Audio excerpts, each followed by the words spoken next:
What's up, Year 10s? In this video, I'm going to be going over with you the rationale section of your assignment. Okay, I will highlight this here. So, the rationale, this is what we do last. Okay, but it is the very start of your assignment. For a reader reading it, the rationale gives the reader the information to say, okay, well, where are we going with this paper, and what am I actually going to be looking at? And it shows your thought process behind what you're looking at. Okay, that's important there. It shows it essentially it shows your thought process of how you got from the claim that you chose all the way down to the research question that you're investigating. It shows that link, and it shows that initial research process and how you got from that to that, and then consequently, what this whole paper is going to be about. Okay, it's an overview of your thought process going from the claim down to your research question, and thus what the rest of this whole assignment will be on. So, I highly recommend you reading the rationale here of the exemplar in further detail, because it's actually this will help you a lot here. It's very, very, very clearly set out. Okay, so the first thing you need to do in the rationale is state the claim. State the claim that you're based off. Okay, of human evolution. We can control. Humans control evolution more effectively than nature, or the genetically modified one. I'm having a mind blank. Whatever that one is, that the risks occur with genetically modified organisms, or the modern medicine, whatever the three that you chose, whatever the one out of the three that you chose, state it. So in here, it's got, Brown in the X-Men male recently claimed that human evolution is still occurring. Now, obviously, you guys didn't have someone stating where the claims are from. I believe we just made these up. They weren't from a special person. So you can just say, it can be claimed that, boom, state it. It's first line. Super easy to start. Pen to paper, it can be claimed that, bang. You've stated your claim. Next thing that you do is you identify the major parts of the claim. So in this situation here, the major parts of what they're looking at, human evolution is still occurring, it's obviously human evolution and the fact that it's still happening. The two major parts of that claim. So they're identifying what those major parts are, and then we are breaking down those key elements. Define the key elements, and initial research to explain these key elements. Okay, and information the research gave you about the claim. So, in this situation here, the key elements, human evolution, and the fact that it's still happening. They're the two major points. So, they're going in here, they've defined what human evolution is and how it's still happening. Okay, so they've talked about the Homo sapien population, humans, okay, has grown from an estimated 5 million into 7.4 billion in 2016. Okay, the exponential growth observed in the last 50,000 years can be linked to the variety of cultural factors that have enabled a greater portion of humans to reach reproductive age and longer lives. Okay, now, consequently, in the larger population, high levels of gene flow and variation between individuals, microevolution, and the likelihood of macroevolution change is increased. Okay, this can be attributed to the increased range of favorable, advantageous genetic contributions arising in population, while smaller populations may be more likely to experience a high degree of genetic drift. Okay, however, large-scale scans using patterns of linkage disequilibrium to detect recent selection suggest that many genes have evolved in response to agriculture. Now, what they've done here is they've just straight up defined what human evolution is. This here, actually, consequently, is probably some of this research here can be directly used in some of your assignments, actually, depending on what you're looking at. But defining what human evolution actually is, they've done it pretty well here. They've essentially just said, the population has increased. With the population increasing, more and more people are hitting that point of being able to live longer and reproduce. The more and more people being able to reproduce in a large population is creating larger gene flow.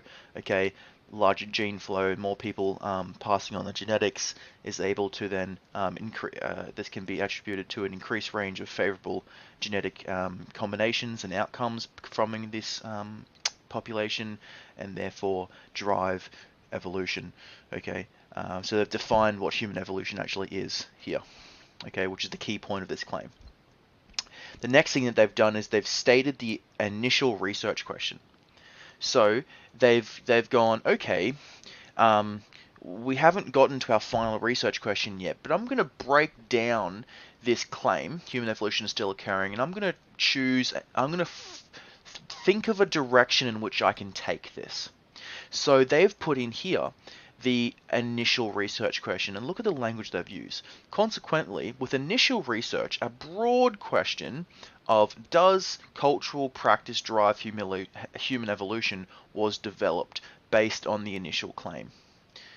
This language here that they're using, okay, is going to be what you're going to use in your rationale. So again, go back and read this. It'll help you write it, okay?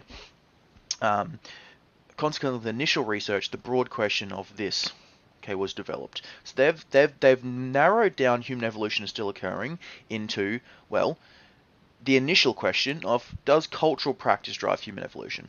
So they want to look at cultural practice. That's this aspect of this human evolution that we're talking about here. Okay, so they've stated their initial research question. Okay, so what they've done so far here is they've stated the claim, which is at the top here. They've identified the key points of this claim, which is human evolution and the fact it's still occurring, and they've defined it and explained it with research, which is done here. Okay, and then they've stated their initial research question to say, okay, well, I want to look at the cultural practice as part of it. So does cultural practice drive this human evolution? Okay, then they've done further research on this initial question, which they've done down here. And they started talking about coevolution, and human gene culture coevolution can be observed in the technological advancements such as agriculture. So they're going more into detail here. Okay. So sorry, the cultural practice that they've defined here is many genes have evolved in response to agriculture. So they found research to go, okay, well, I'm looking at cultural practice. So they found research to say, well, agriculture is a cultural practice. It's a form of cultural practice that can cause genes to be evolved. Okay, so they've gone, okay, well, now let's look further into agriculture. Let's go a step further, and they've done research on how agriculture can affect genes, which is a section here of cultural practice, and they found this to say that, okay, with the concept being that if cultural inheritance of a environment modifying human activity persists for long enough to generate a stable selection pressure, it will be able to co-direct human evolution. Garibaldi, 2011. Again, something here, Garibaldi states, very strong statement here, can actually probably also be used in some of your assignments, depending on what you're doing, is a saying that if a environment modifying activity, meaning humans have come in and done something that is changing the environment in some way to what it normally is, something that humans have come in and changed it like we do. If that environment modifying activity that humans have done, if that persists for long enough to generate a selection pressure, it will then co-direct human evolution. So if we come in as humans and change the environment in some way that persists for such a long time that can actually create a selection pressure on us, humans will then adapt to that new environment by evolving to it. Okay, very strong statement made by Garibaldi here. Okay, but they've then found that, and they've gone, okay, well, if that's the case, then this cultural practice of managing wild cattle definitely has an impact, seen by this guy. So, thus, the environment modifying activity that could be co-directed the evolution of lactase persistence in humans. Therefore, look at this and look at here at the language, guys. Therefore, this essay proposes the following research question. Boom, and they've stated it. Is the commonness of lactose intolerance in Finland linked to the practice of domesticating cattle for dairy purposes? So that they've done here is they've stated their final research question. Quick summary: human evolution is still occurring. Stated their claim. Decided the key points of this claim is human evolution, okay, and defined it and provided all the initial research they've done right here defining how human evolution actually is still happening. Stated their original research question was, okay, well, let's break down a part of this. Does the cultural practice drive human evolution? They've done further research to state that, well, yes, a cultural practice does do it because agricultural does, which is a form of cultural practice. Further research to link that, say that, okay, well, now we found that also managing wild cattle is a form of agriculture, okay, and then they've gotten that all the way down to our final research question of is the prevalence of lactose intolerance in Finland linked to the practice of domesticating cattle? So they've stated their final research question, and that there is the rationale.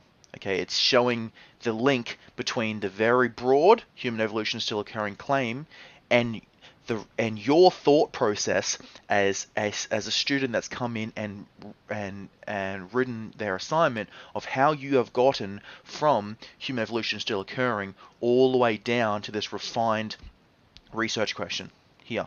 That if you've shown that thought process, you've gone, okay, well, this is the research that I've done to break down the claim, and from this research explaining what the key points of this claim is, I've gotten to this research question, done more research, refined cultural practice down to agriculture, down to wild cattle, and then I've now got to this very refined question. And that is what you're doing. You're showing your breakdown from the claim you chose, defining the major elements of your claim, okay, finding your initial research question that you chose from a key part of that claim, showing more research that you have done on top of that to get to the final research question that you chose. If you want help with that, I'm going to bring this back to you. Hopefully you remember this, which is the very first thing I got you to do when writing your research question. You'll have your claim, it'll have the key aspects of the claim, it'll have these questions here, which is essentially if you research these questions, you would have found define the key aspects of your claim. So if you did this, you would have got that information for your rationale. That's your initial research question that you'll add in. Okay, you've done more research on this to then get you down to your final research question. So this document here is essentially the setup of your rationale. Your claim, the key elements, the research of the key elements, your initial question, further research, your final research question. Get this out. If you did this properly, this is going to fully facilitate your rationale. Okay? Fully facilitate your rationale. Because your rationale, I'll go back to this again and link it one more final summary. Identify the claim, which is right here. Break down the key elements of the claim, okay, like a background information on, the key elements in the situation. What is human evolution? Okay, whatever that is. All right, done your initial research question, which is this. Refine that initial research question from cultural practice. You've gone from human evolution to cultural practice to agriculture and down here to wild cattle and down into dairy purposes. Okay, and that's your showing your thought process and your initial research to get from the claim down to your research question. And please, please, please read this to help you write it with the language it uses. It can be claimed that, consequently, with initial research, a broad research question of this was developed. Okay. Therefore, this essay proposes the following research question, etc., etc. Okay, hopefully this helps. Happy writing.